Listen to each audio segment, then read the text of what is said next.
When hobbyists at any age embrace their inner child, an often fun and stress-free passion emerges. As these mini 4x4s climb the rugged rock faces of Neck Point, that passion is easily apparent in the drivers, and great Vancouver Island locations like this give them a chance to challenge their RC skills. I love Neck Point for the versatility.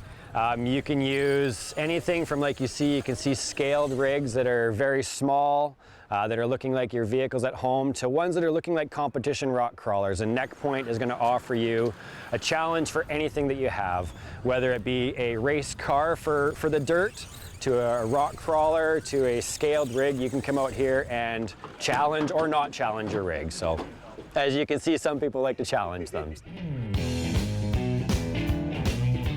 I am total rock climber. I got into the racing a little bit, but it's just not my thing. I'd rather be out on the rocks and taking technical lines and seeing what my rig can handle. And what many of these trucks can handle is surprising. They can grip and crawl through rugged terrain and pull over steep climbs. And when they do tumble, well, they can handle that too. I just recommend going with a hobby grade so that you can actually have fun for a long time, and if you do happen to break something, you can fix it. It is designed to go out there and roll and pick it back up and keep going again. Lots of these vehicles, most of them are waterproof. So, it doesn't matter if you're out in the rain, if you find a water puddle and you want to, blast through your water puddle, you can do that. Of course, any toy that's put through its paces like this may eventually need some repair, and there's always the potential for upgrades. They wear and tear. You got to replace the transmission gears and the diff gears and your drive shafts. It's all like a real truck. And you can pick up your rig and walk home rather than have to call a tow truck.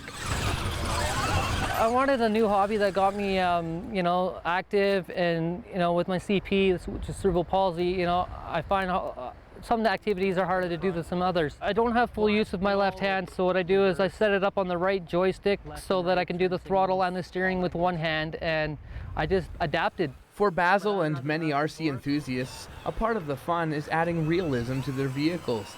Basil and his wife make scale accessories and provide custom paint jobs. Why not have a little bit of fun with an RC truck that we never got when we were kids? I have 3 boys myself, and they're all over it. I have some that like fast vehicles and some that like flying their helicopters. For anyone starting out, Kyle and Tyler suggest joining local RC Facebook groups to read up on RC options before making a first purchase. Seeing as that's how the world is going now, is the way of social media, is get on Facebook and start asking some questions, and you will get pointed in the right direction. You'll get a good idea as to what's going on before you even start looking. You're not going to know if it's for you until you actually get out and try the hobby. Even if you don't go out and buy one, you can just come out and check it out. Maybe somebody will let you try their rig out. It's a bunch of people out having a good time and enjoying what they like to do. So at the end of it, even if you've broken your truck, you still will go home with a smile on your face. And after navigating the rocks at Neck Point, for these RC enthusiasts, there's plenty to smile about. For Go on Shaw TV,